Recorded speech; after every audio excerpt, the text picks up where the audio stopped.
Good morning, dear Sangha. Today is Sunday, the 14th of October in the year 2012, and we are in the full moon meditation hall of the New Hamlet, Plum Village. This is our second week of the autumn retreat. Last week we have learned many things.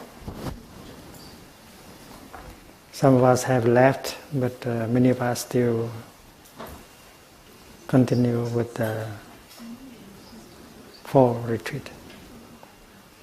We have learned the practice of the first 8 exercise of mindful breathing. And the first 4 are to help us to come back to our body, to help release the tension in our body, to reconnect with our body, to make our body lighter and more comfortable. The next 4 exercises help us to handle our painful feeling, our painful emotions. Also to help us to create feelings of joy, feelings of happiness, wherever we are, and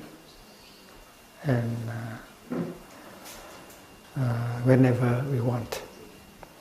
So those of you who just come on Friday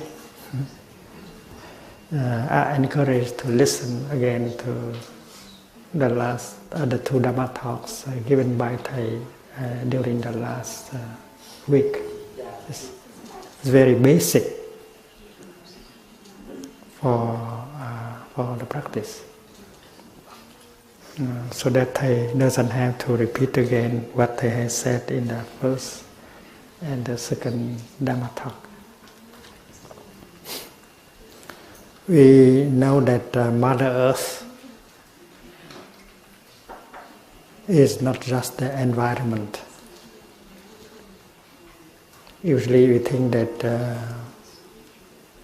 our environment is Mother Earth, and we tend to think of Mother Earth as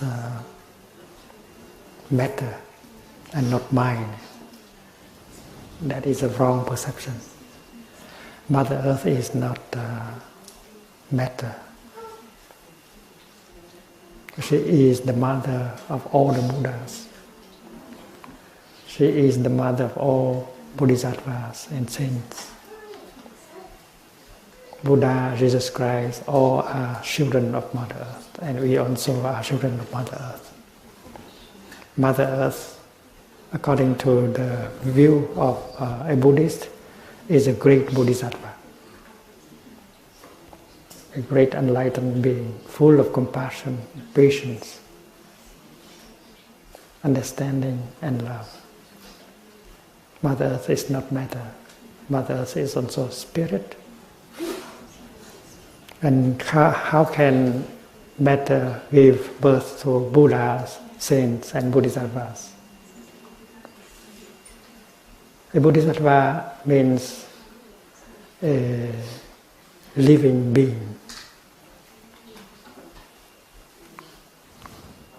Sattva means living being.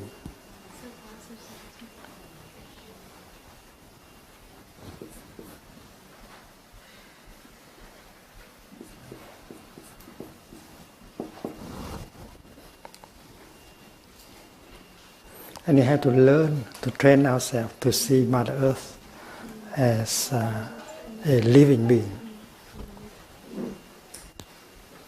And that living being is a great living being. It's a Mahasattva, not just a Sattva, but it's Mahasattva.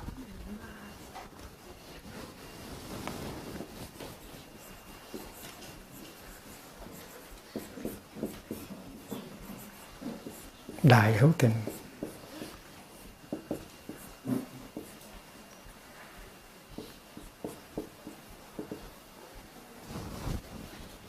Bồ-Tát Maha-Tát means Bodhisattva Mahasattva.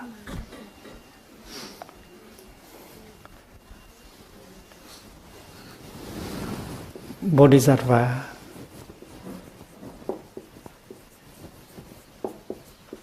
is a living being that is already enlightened, giác hữu tình.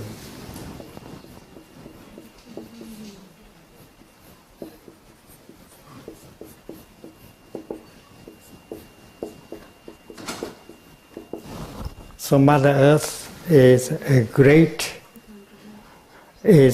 enlightened being, and she is a great being, a Bodhisattva Mahasattva. We have to train ourselves to see Mother Earth like that, because we know that Buddha, Jesus, and other great Bodhisattvas have been born from Mother Earth. And we also are children of Mother Earth.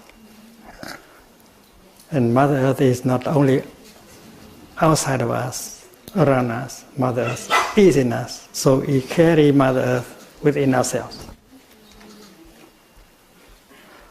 And if the lifespan of Mother Earth cannot be determined by years, and then our lifespan is also infinite.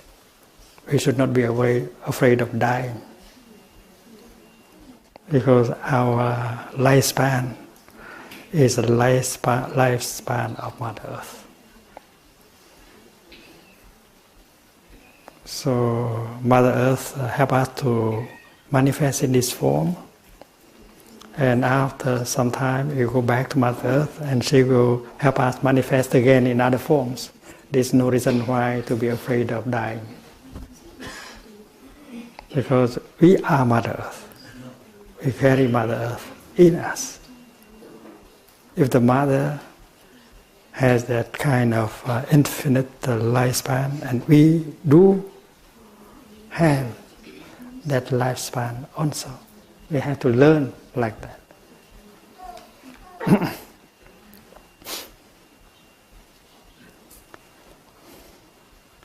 In our mind, we have a tendency to discriminate, or discriminate against, we discriminate between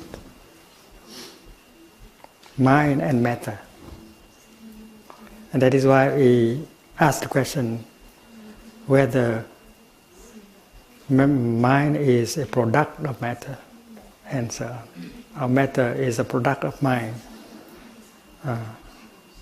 Materialism say that our mind is a product of matter, and idealism say that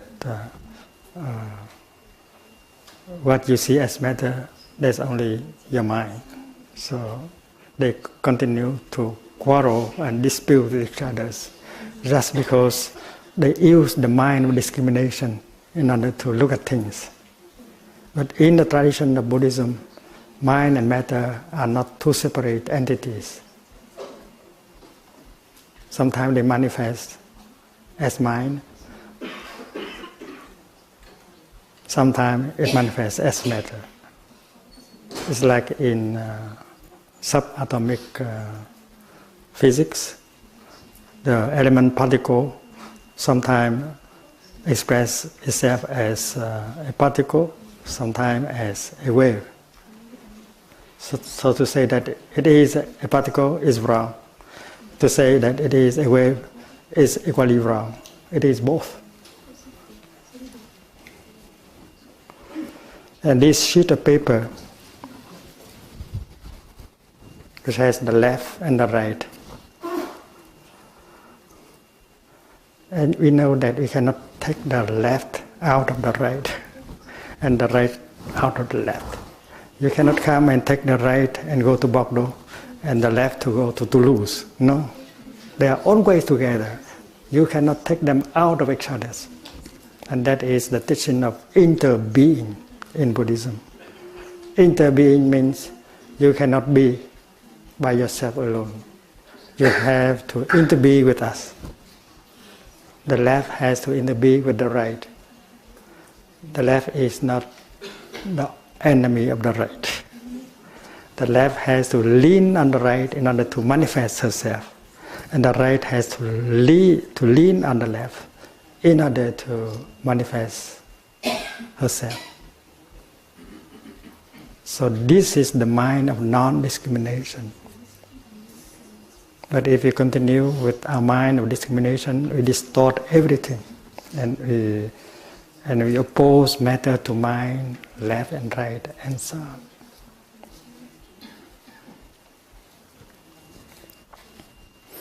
And last week we also learned that suffering and happiness, they are not enemies.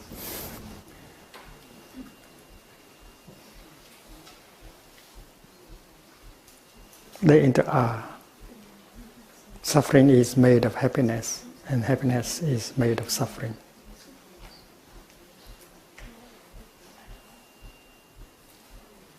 If there is no suffering, there is no happiness. And if there is no happiness, there is no suffering. It's like the lotus flower and the mud. If there is no mud, you cannot grow lotus. And the lotus stay there for some time and become the mud again. So looking into the lotus, you see the mud. And looking into the mud, you see future lotus. So suffering is like that. Someone who has the capacity to go back to himself and listen to his own suffering, and look deeply into his suffering, he will be able to understand that suffering inside of him, that carries with it the suffering of his father, his mother, his ancestors. And getting in touch with suffering inside helps you to understand your own suffering. And understanding suffering gives rise to compassion. And when compassion arises, you suffer less right away. Because you see the path of transformation and healing. If you have understood the nature, the roots of your suffering, and then the path leading to the cessation of the suffering will appear in front of you. And having seen the path, you are no longer afraid. You know how to make good use of suffering in order to make happiness. It is like the brothers in Plum Village, they know how to make good use of the mud in order to produce beautiful lotus flowers. There are 1 or 2 lotus flowers left in the upper hamlet and the lower hamlet. So one of the things we learned last week is that we need suffering. Suffering can be useful, and we can speak about the goodness of suffering.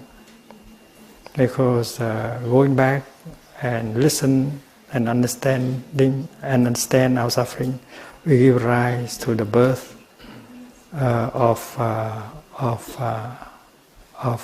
compassion and love. And when compassion, love is born, we suffer less right away. Suppose you look at someone, even that someone has made you suffer a lot during the past many years. You don't want to look at him or her, because every time you look at him or her, you suffer. Because you believe that that person has made you suffer so much. But now with the practice, it becomes different. Because you have already understood your own suffering.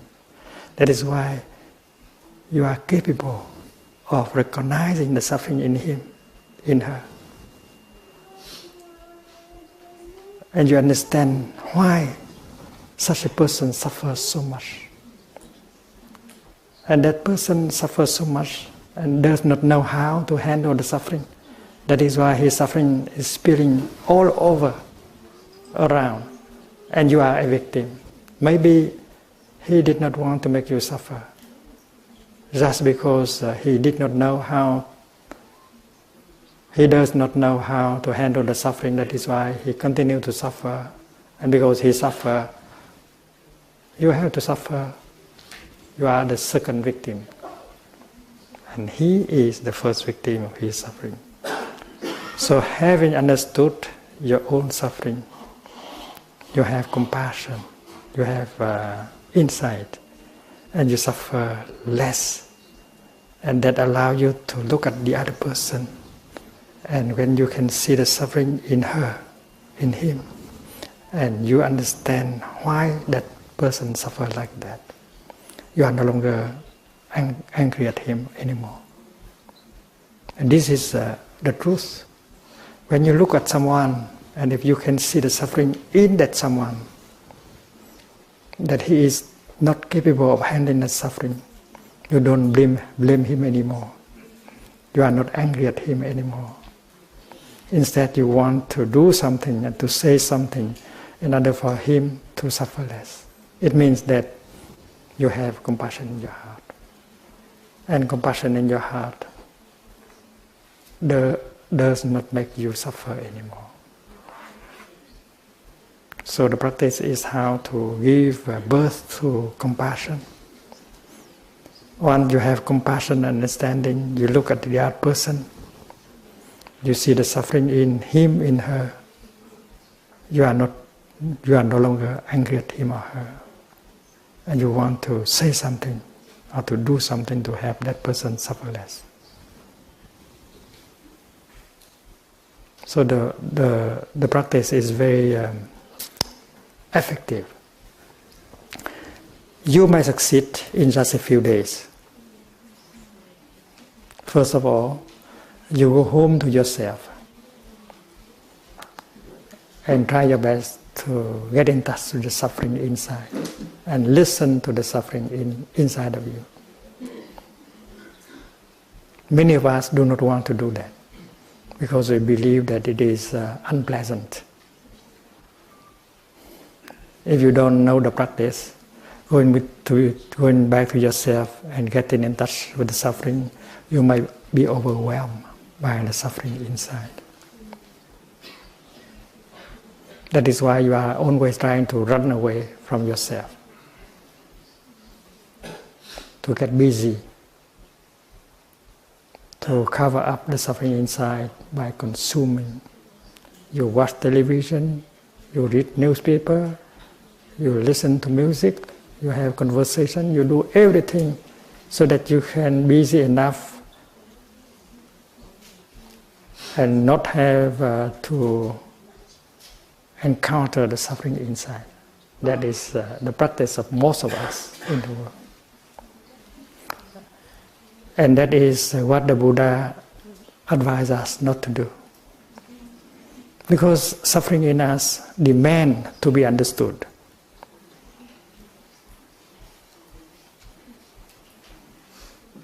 And we always try to avoid it, to cover it up. Because we are afraid to be in touch with the suffering inside. We pretend that it is not there, but it is really there, a big block inside. So the practice of Buddhist meditation is to generate the energy of mindfulness so that you be strong enough to come home to yourself without fear. And mindfulness can be generated by the practice of sitting, of walking, of breathing. Breathing mindfully, walking mindfully, sitting mindfully, you generate the energy of mindfulness. Mindfulness is the energy that allows you to bring your mind home to your body, to know what is going on, to recognize what is there. Mindfulness tells you there is suffering in myself. I have to take care of my suffering. Mindfulness helps recognize suffering inside. Mindfulness helps us to embrace our suffering with tenderness, like a mother holding her child that suffers. And if we know how to embrace our suffering with tenderness, using the energy of mindfulness to do so, we will suffer less after a few minutes of practice. Like the baby being held tenderly by the mother, feel better, suffer less. So the daily practice of mindful breathing, mindful walking is very important because it helps generate energy of mindfulness. And it is with that energy that you can go home without fear and listen and embrace your suffering inside. Understand your own suffering, you understand the suffering of your father. Because your father may have had a lot of suffering, and because he may not be able to handle and transform the suffering, that is why he has transmitted the whole mass of suffering to you, and that is what you inherit from him. So when you understand your own suffering, you understand the suffering of your father, and you don't get angry at him anymore. When you understand your own suffering, you understand easily the suffering of your mother, and you do not blame her anymore, because your suffering inter-ease with the suffering of father, mother, and society.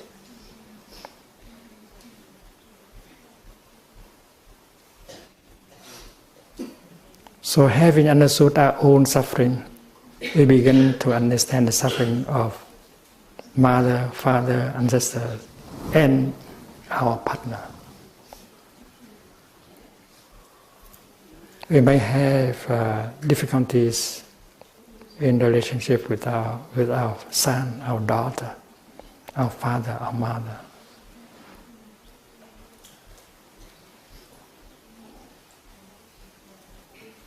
And if we do not know how to practice listening to our own suffering, and then there is no chance to improve the quality of the relationship. If you have understood your suffering, it's much easier to improve the relationship with the other person. Because understanding your suffering, you can easily recognize the suffering in the other person. The other person may be your father, your mother, your son, your daughter, or your partner. And once you have seen the suffering in him or in her, seeing that she is the victim of that suffering, you don't suffer anymore. Instead, you want to help him. You become a bodhisattva. You're enlightened. A bodhisattva, to become a bodhisattva is possible. Bodhisattva is an enlightened being. And if you understand your own suffering, you have enlightenment. Enlightenment is always enlightenment about something. If you begin to understand the nature and the root of your suffering, that is already a kind of enlightenment. That kind of enlightenment helps you to suffer less right away. And it brings you compassion. And you are somehow a bodhisattva for yourself. You don't blame yourself. You don't hate yourself anymore. There are those of us who blame ourselves, who hate ourselves, because we have not understood ourselves. We have not understood the suffering in ourselves. But once we have understood ourselves, have understood the suffering in ourselves, we suffer less right away. We accept ourselves as we are. And then improving our relationship with the other person become very easy, much easier. Peace, enlightenment always begin within ourselves. And when you find you feel lighter, freer from anger, from conflict within yourself. You are capable of looking and seeing and recognizing the suffering in the other person. And when you look like that, you don't suffer anymore. Instead, you are capable to look with the element of compassion in your eyes. When you look with compassion in your eyes, you don't suffer. Looking at living beings with compassion, that is a sentence quoted from the Lotus Sutra, từ nhãn thị chúng sanh. When you look with compassion, you don't suffer. When you look with anger, you suffer. And it is not difficult to look with compassion. If you can see the suffering inside of him or her, you already have compassion in you. Because understanding always brings about compassion.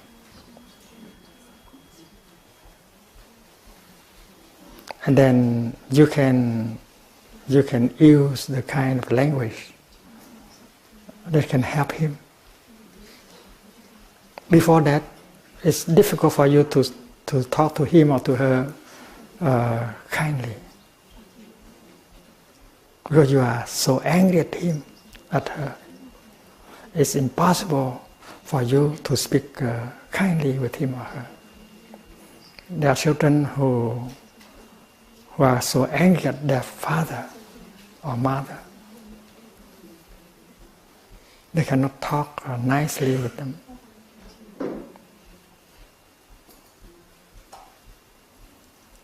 But when you have seen the suffering in your father, in your mother, suffering arises, understanding arises at the same time with compassion. And suddenly you find yourself capable of helping him. You can say, Father, Daddy, I know you have suffered quite a lot. I was not able to help you. Instead, I have reacted in such a way that makes you suffer more. I'm so sorry. You can say like that, naturally, and do not have to make any effort.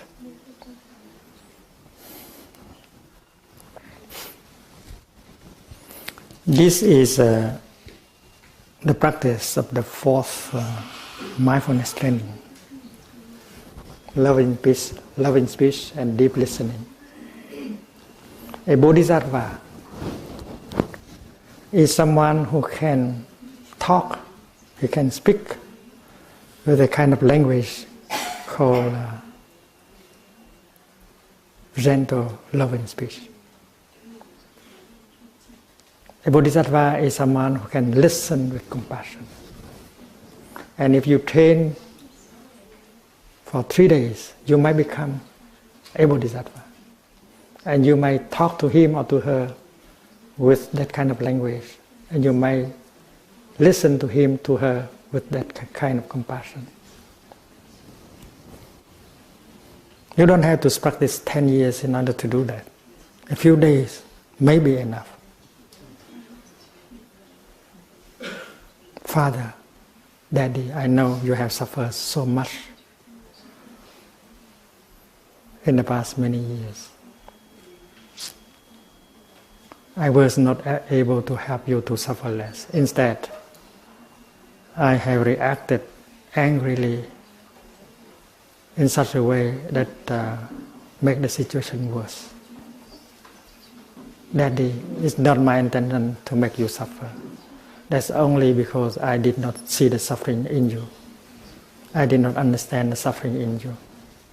So please, Daddy, tell me what is in your heart. Tell me what is the difficulties, the despair, the conflict in your heart. Please help me so that I will understand. If I understand, I will not react like the way I have in the past. Please help me. If you don't help me, who will help? That is the kind of loving speech, kind speech that you can do, you can use. If you learn to look in such a way that you can see the suffering in that person and recognize the roots of the suffering in him or in her.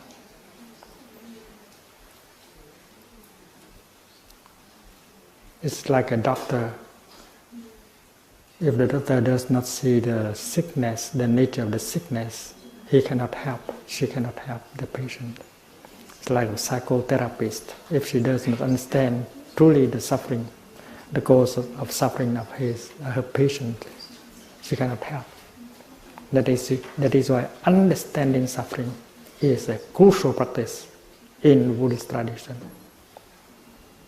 In fact, the first noble truth is suffering, and the second noble truth is the cause, the nature, the root of suffering.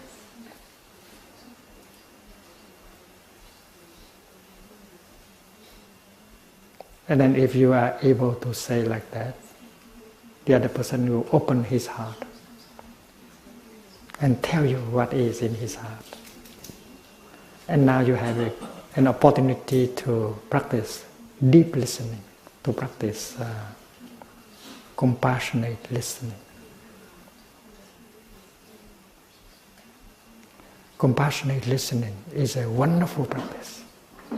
If you can listen for 1 hour with compassion, you help the other person suffer much less in 1 hour.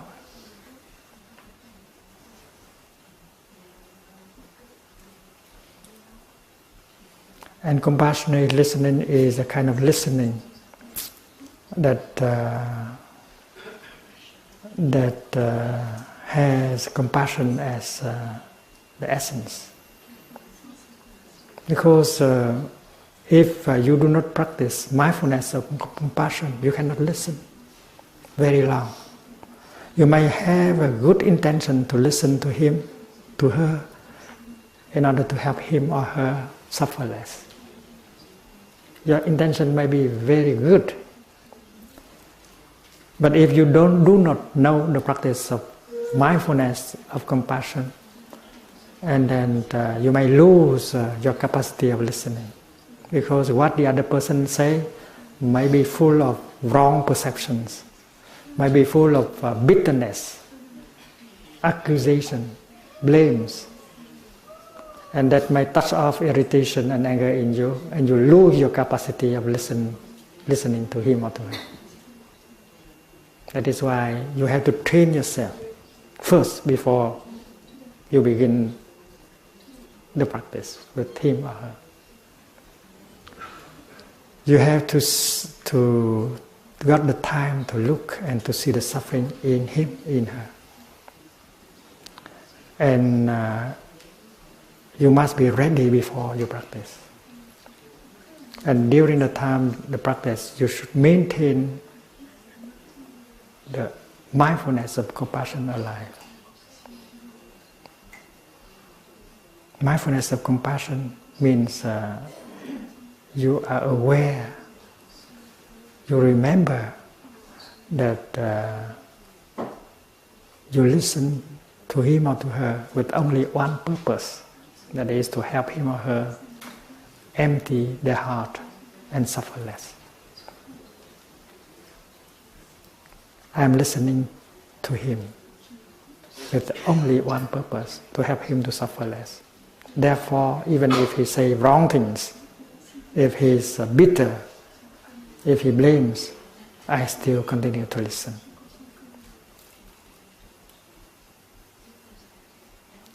He may say wrong things, but I am not going to interrupt him, because if I interrupt him and correct him, and then I will transform the session into a debate, and that it will ruin everything.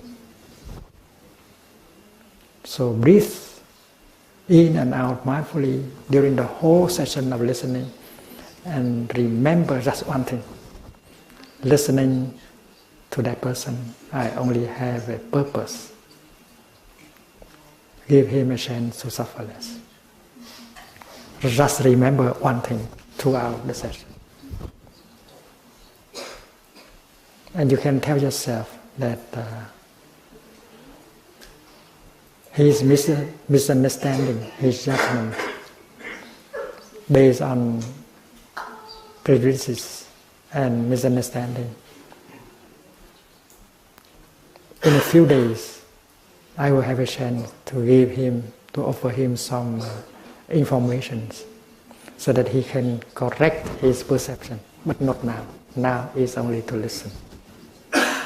And if you can keep that alive in your heart, in your mind, I listen only with one purpose, not to correct him, but to allow him a chance to speak out and suffer less.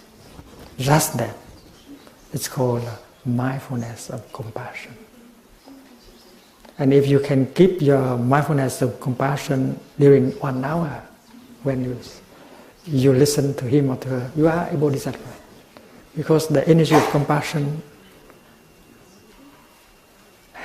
is in your heart. You are inhabited by the energy of compassion.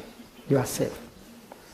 And if compassion is there, what the other person say, even with a lot of wrong perception, even with bitterness, anger, blames, accusation, you are safe because you are protected by compassion. The best protection is the protection with compassion. So you can sit there and listen for 1 hour or more. Of course, you have the right to tell him or her the truth, but not now. Later on. So in the retreats that we offer a little bit everywhere in Europe, North America, Asia, Australia,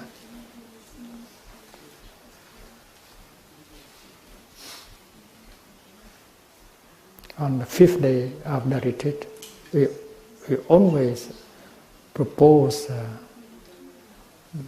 retreatants to put into the practice the 4th mindfulness training, deep listening and loving speech, in order to help restore communication and bring about reconciliation with the person you are having difficulty with.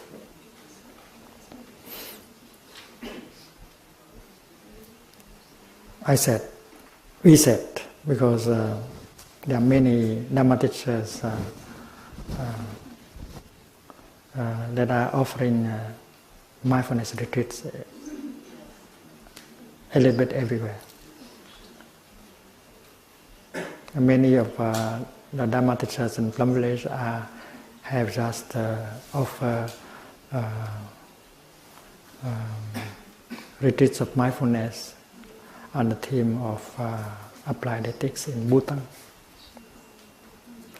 And now they are offering the teaching in schools, many schools in New Delhi, helping school teachers and also students. So usually on the 5th day, we say, dear friends, we are on the 5th day of the retreat, so please do apply the teaching of deep listening and loving speech to restore communication with the person you have a difficulty with. And you have until midnight today to do that. If the other person is in the retreat, that is easy. because the other person has been exposed to the teaching. The other person has also meditated on his own, her own suffering and the suffering of the other. So it's easier. But if the other person is not in the retreat, you are allowed to use your portable telephone to do that.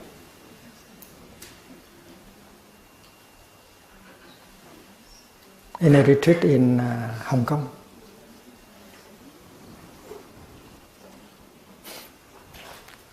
also in Macau, it's very interesting. About 50% of those who come to the retreat are Christians. They were originally Buddhist, but they have embraced Christianity. But all of them have practiced very well. On the sixth day, the people who came to Thai after breakfast and reported that the night before they have used the telephone in order to talk to their husband, to their wife or their son, and they were able to reconcile with them.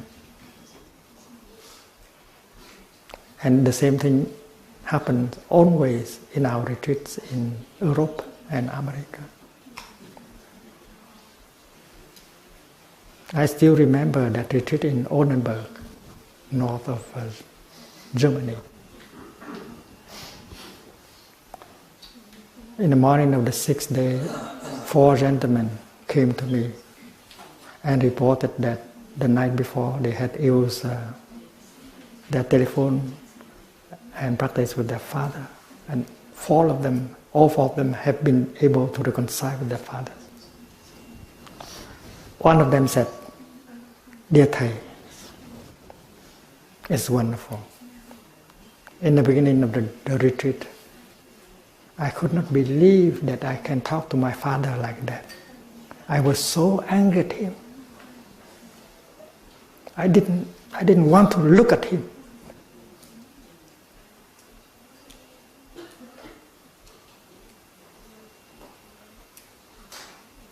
And last night, I still had some doubt that I can do it, even if Thầy had told me that you have to do it before midnight." So I telephoned him, and when I hear his voice, suddenly I found myself capable of talking like that, with love and peace. "Daddy, I know you have suffered so much in the last many years. I could not help you. I have reacted angrily and make you suffer more. Daddy, it's not my intention to make you suffer just because I was ignorant. I did not know that there's a lot of difficulty and suffering in you. Please forgive me. Please help me." And I found myself talking to him in that naturally and did not have to make any effort at all. And that is a non-Buddhist practitioner. A practitioner who is not a Buddhist.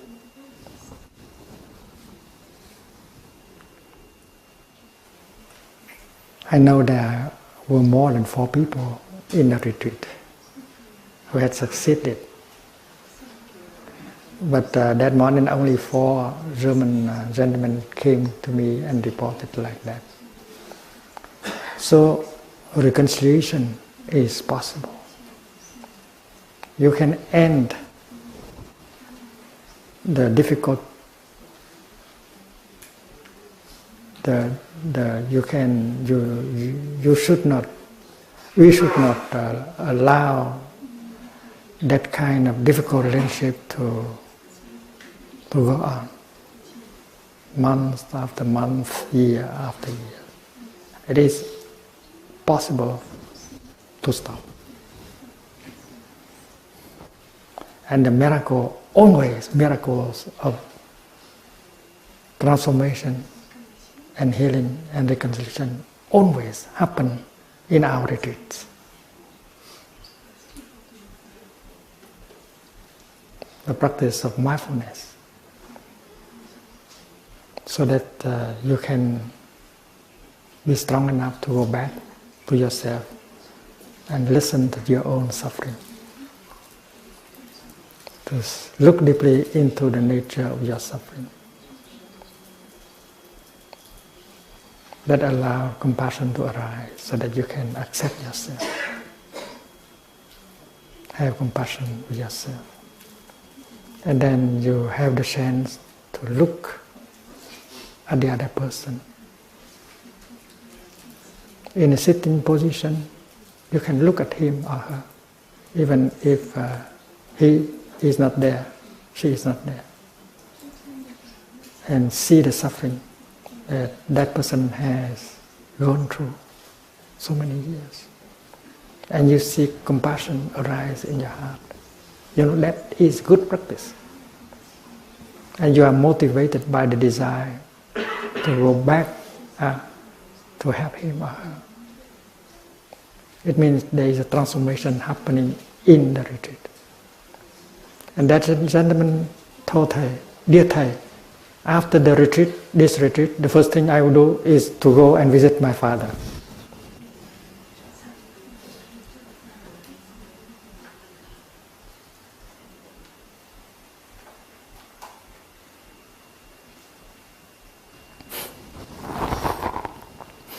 Many children, young people came to our retreats and get transformed. I remember that retreat in Southern California. The young people who got transformed during the retreat, and they went home and they reconciled with their father and mother. And then they invited their father to come to the next retreat.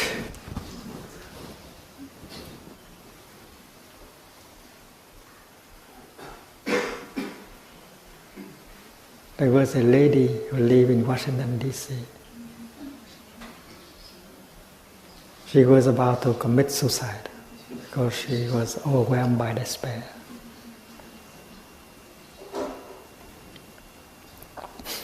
She's a Catholic.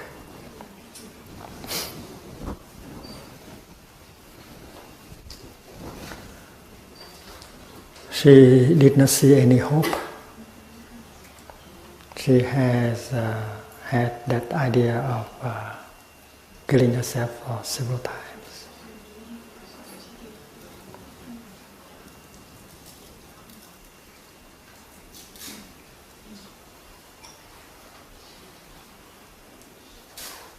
She has a friend who is a Buddhist practitioner, a Vietnamese friend living in the area.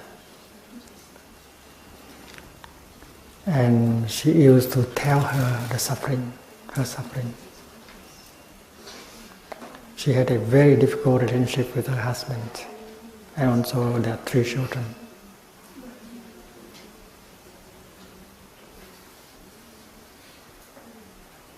And her Buddhist friends try to help.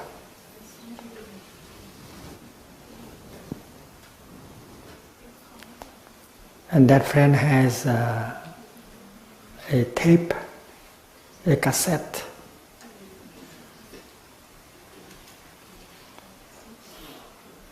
with a Dhamma talk of Thầy about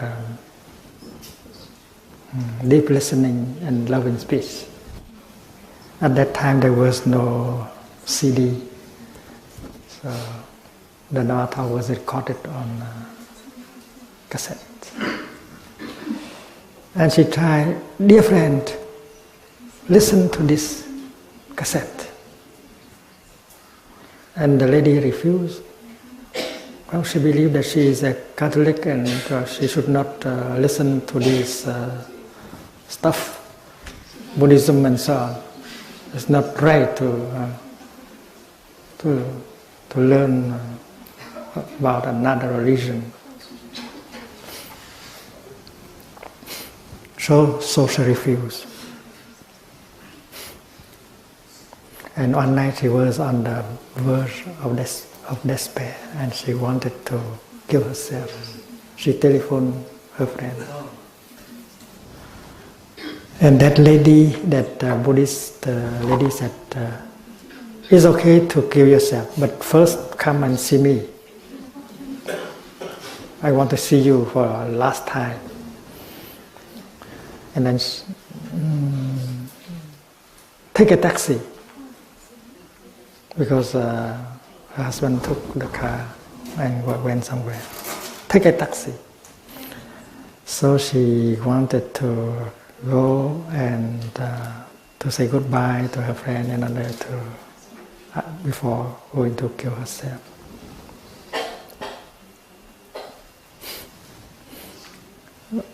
And when she came, the Buddhist lady said, "Is that true that you consider me to be your true friend, your only friend in the world?" Yes, yes, you are the only one to whom I can talk. You are a real friend. And the Buddhist lady said, you told me that I am my friend, but the only thing I request you to do, you don't do. Now I want to renew my request. Before you go and kill yourself, listen to this cassette.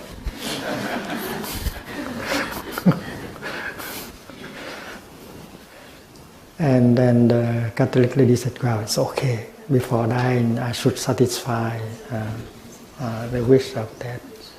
So she reluctantly accepted to listen. So our Buddhist friend withdraw, so that the Catholic lady can be alone and listen to the talk.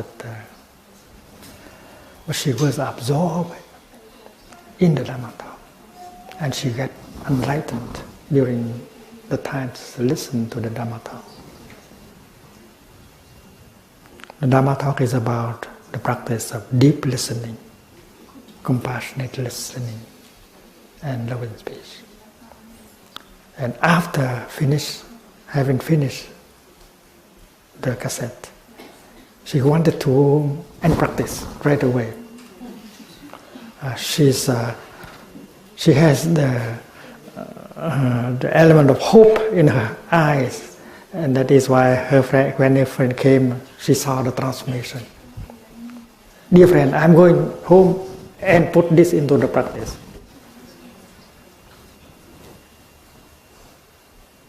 And her friend said, please, wait.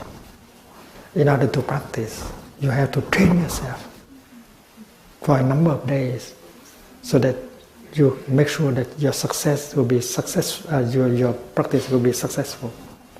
My teacher is coming to America and offer retreats in the East Coast and West Coast. So just wait until he comes to Washington, D.C. And you and I will come and attend his 6-day retreat. And after that, I think you'll be able to put into the practice what you have learned tonight. And then she accepted. And she went to the retreat. She waited and she went to the retreat.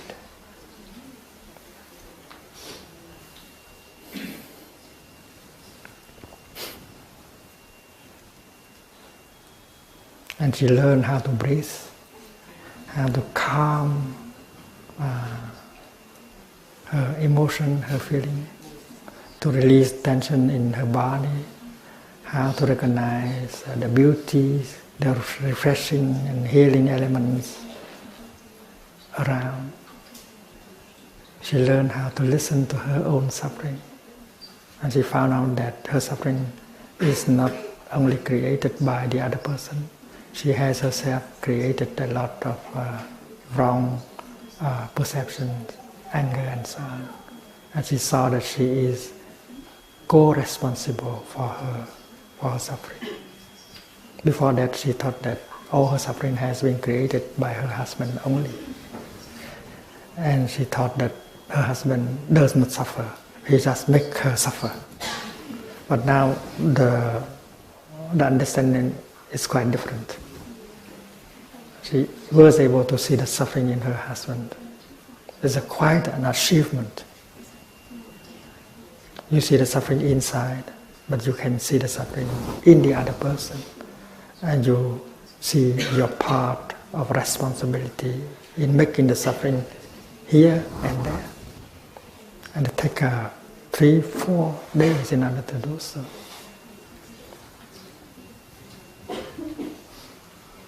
So that night when she came back from the retreat, she was practicing slow, mindful walking and make sure that she is herself.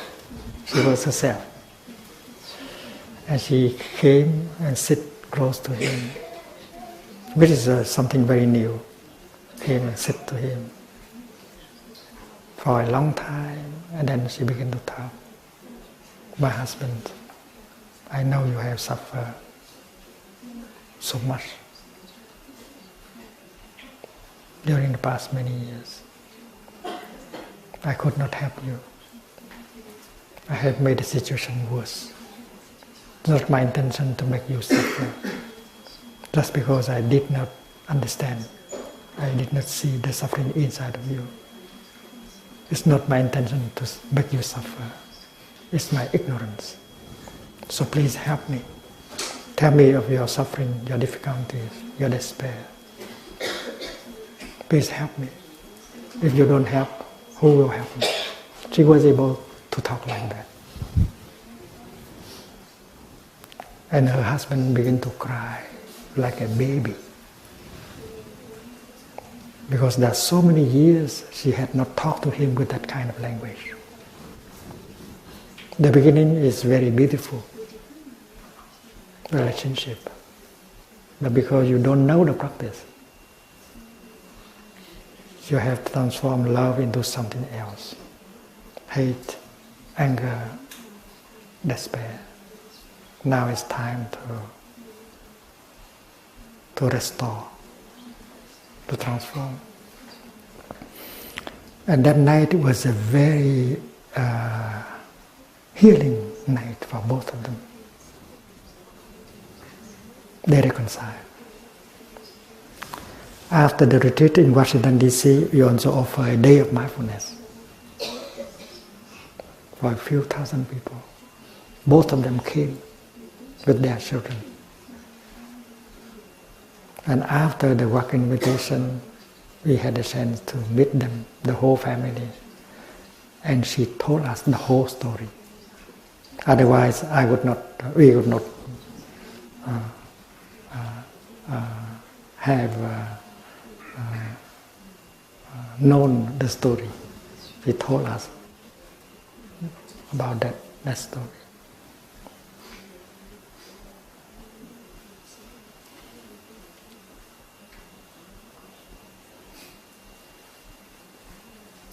So it is possible to change the situation. You don't have to change the environment. We should not think that divorce is the only separation. Divorce is the only alternative. No. Many people believe that divorce is the solution. But after the paper is signed, they continue to suffer. You cannot take him out of you, and she cannot take you out of her. The suffering still continues. So reconciliation is the only way. And reconciliation is not something that requires a lot of efforts.